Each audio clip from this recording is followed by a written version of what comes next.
Okay, back again, and you're showing me some photographs here of how the Tamal was launched from the surf the first few times you took it out from East Beach, Yeah. and looks like guys are dressed up in whatever street clothes they might have. Yeah.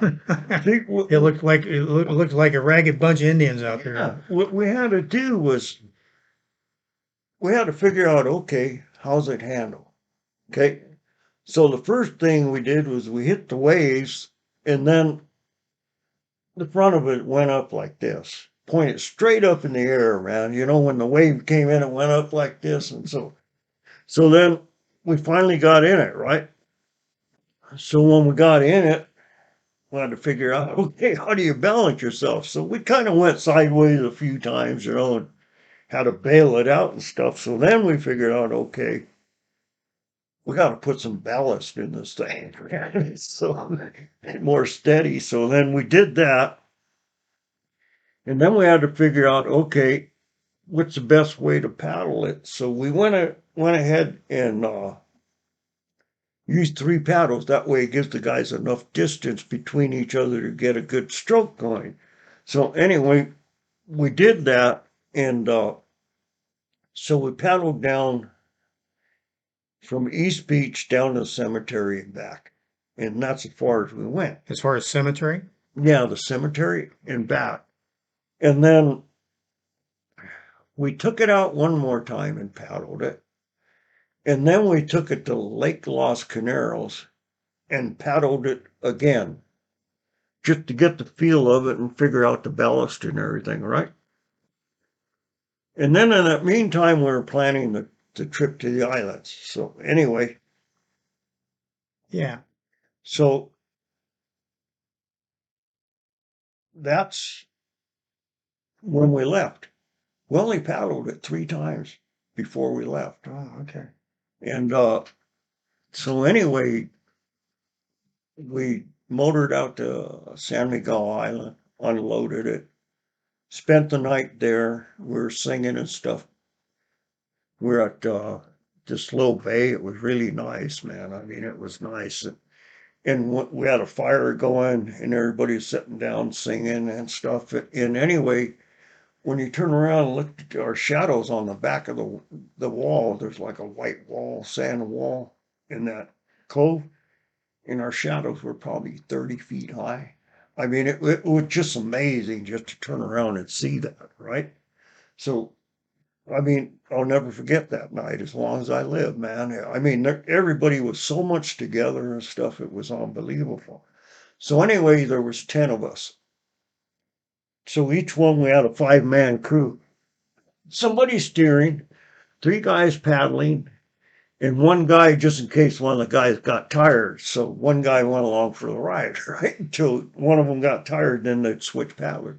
So anyway, got up in the morning. So the first crew was Coat and Sespe and White Bear and Akiwa, because Akiwa was the other boat captain. There was me and Akiwa who were boat captains. If you don't know Akiwa, his name's Lay too.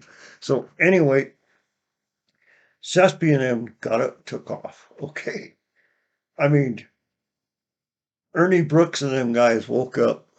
I guess it was like 20 minutes after Coat and everybody else left, right? They were a support vessel, but Coat and them were going and that's it, man. So anyway, they started paddling off. When they started paddling off, all these shark fins popped up, man, around the Tamal. I mean, there was like probably 20 shark fins around. And everybody kind of yelling a little bit badly. But anyway, when Ernie Brooks and the guys woke up, they jumped up and they go, "Where's everybody?" And I said, "Shit, they're gone, man."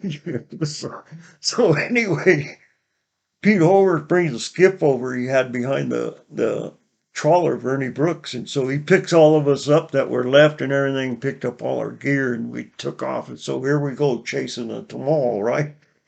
Nobody knew where they're going or anything. So anyway, we had switched crews about halfway through.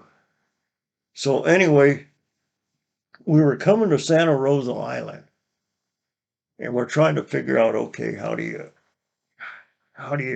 navigate this thing. So anyway, there was like a ranch house setting up on the hill, man. So I just told everybody, I was the guy steering it back. I just told everybody, man, I'll just put that in between the V and head for it, man. So that's what I did. I just kept looking down there. We're heading for it, right?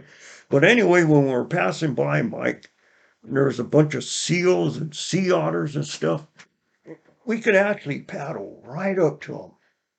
Because the Tamol didn't make any noise or anything, just paddle right up to them. I mean, White Bear actually touched one of the seals, I mean, they were just like, you wouldn't believe it. It was like almost magical, man, the way it was when we were going. So anyway, we got to Santa Rosa Island and we stayed there the night. So some people on a sailboat were offshore from us. So they brought us some abalone and stuff they cooked up and stuff like that. They were pretty cool people.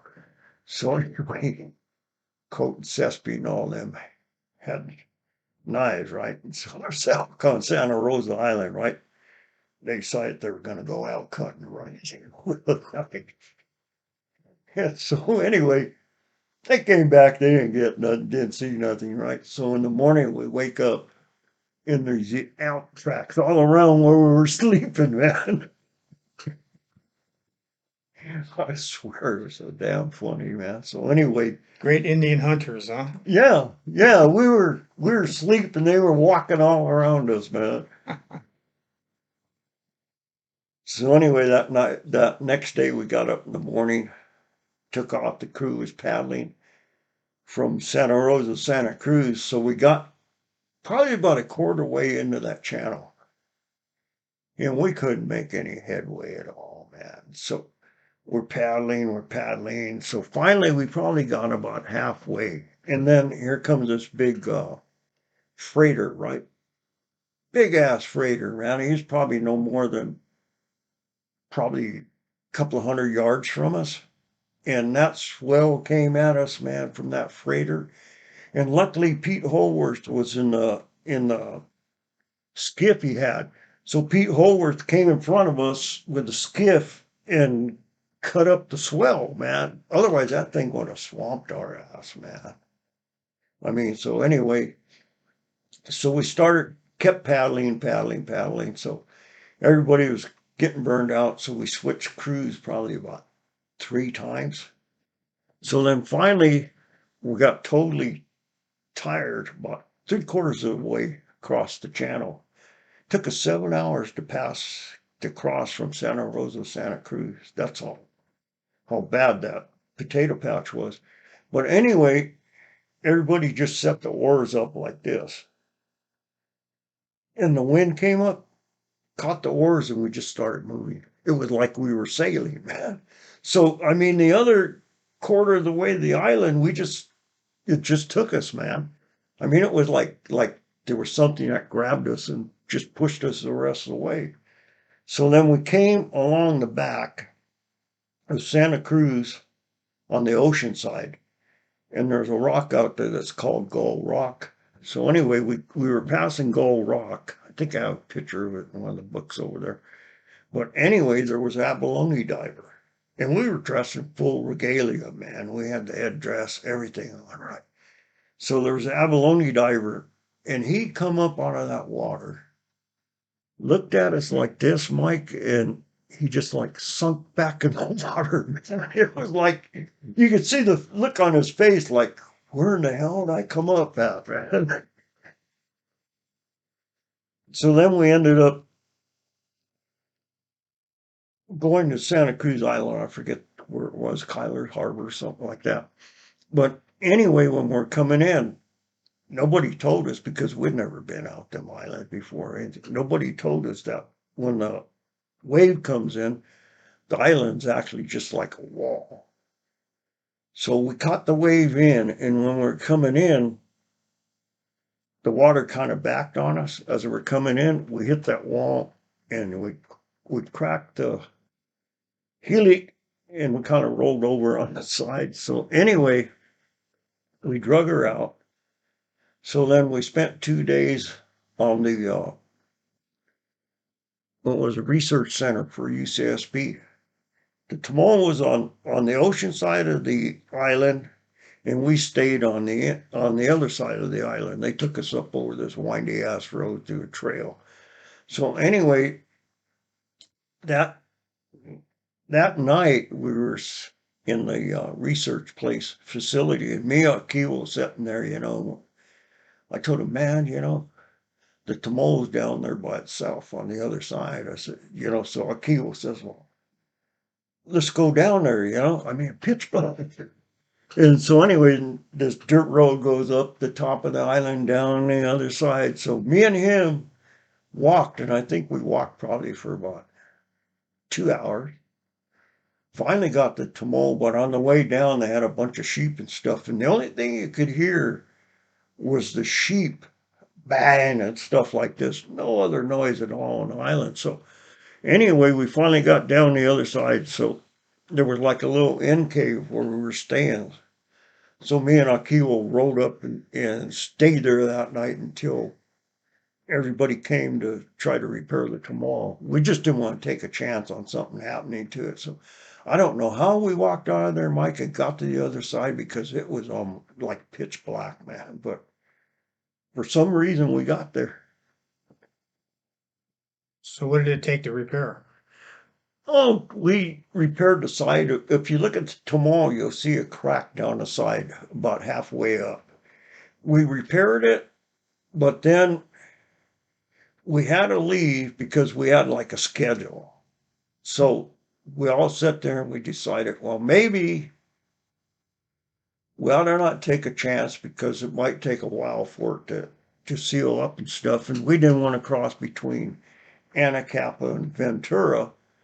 So probably about 5 miles out from Ventura, we unloaded the Healy and paddled into Ventura Harbor. So anyway, we went from Ventura Harbor, and when we landed, right? The the the damage that that you had on the Helix, It's probably about, it was on what side of the boat? let's see, be on the left side. Okay. And so anyway, probably about this long, Mm-hmm. probably like that. And it cracked. One of the planks cracked. Mm-hmm. But you'll see where it's stitched up. Mm-hmm. And the hardest part is we had to remove part of the other plank in order to put that plank back in. Luckily, it was the second row down. Otherwise, we really would have had a problem.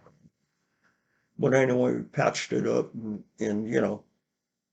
it was pretty good for the rest of the trip, but we just didn't want to gamble on it coming across from Anacapa to Ventura Harbor. So we unloaded, like I said, a few Okay. miles out.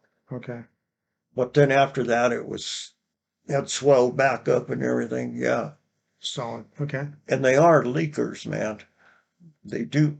If you built it the way we did, it leaked. I mean, everyone, the ancestors had baleen bowls and everybody else, If you got a Tamo that doesn't leak, then you built it wrong.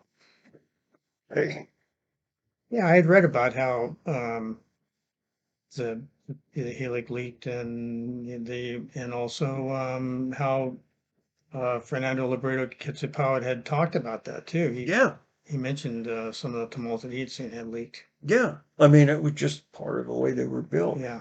When they get wet enough, the wood would swell, the redwood, and seal itself. Mhm. So that's why I say when we cross from Anacapa to Ventura, there wasn't enough time for it to swell back up. I mean, otherwise it probably would have just, Mhm. What did you carry in the Helix normally before you unloaded it? What was in the what did you haul in that? Besides the crew, what did you have in the boat? Oh, we had ballast. Actually, what we used was sandbags for ballast at that time because of we didn't want to do a bunch of rock ballast because it would have been too hard, man. Like I said, you're kneeling down the whole time paddling, man. So we put like sandbags and then we put like a matting over it Mhm. just to give your feet, your knees a little cushioning, man. But Hmm. other than that, they clocked us, Mike, Ernie Brooks did. We did a test run with it after, and we actually did 7.5 knots in that tomorrow. which is, fantastic. But we estimated it could carry maybe 2,000 pounds. Mm. So that wasn't bad. How long did it take you now you launched for the voyage from East Beach Yeah, originally yeah. for the voyage? Well, We launched and then went out a ways and then we loaded on the back of Ernie Brooks at Just Love and motored it out to San Miguel Island. okay. Then we actually started San Miguel, Santa Rosa, Santa Cruz. Skip the gap there on Ventura Okay. and then come all the way up the coast. And actually, we got in just about 12 o'clock on the 4th of July. And so I don't know who it was, Sespe or somebody come up with the brainy idea. Let's load the Tomoa on the boat. And we'll go up State Street in the 4th of July parade. So that's what we did, man. We just pulled into the parade and went up with them. Everybody's going, hey, where'd they come from? Hmm. But we were hoping that some of our people were at the parade so they'd see, and be able to see we were back. We had a big group of people meet us when we came in. Ventura, we had a whole bunch of people meet us there, stayed overnight with us and everything. All our people came in, brought us food, stuff like that. Our wives came down and stuff like that when we got to Ventura, so we had like a big gathering down there right on the beach. What do you remember about how the people reacted when they saw the boat come in? How did you? There was so much excitement, it was like everybody, yeah, yelling and everything, like, I don't know, made you feel like you did something. Well, you did. Yeah, and everybody was dressed. I think there's pictures of people in here. Let's see. Mm-hmm.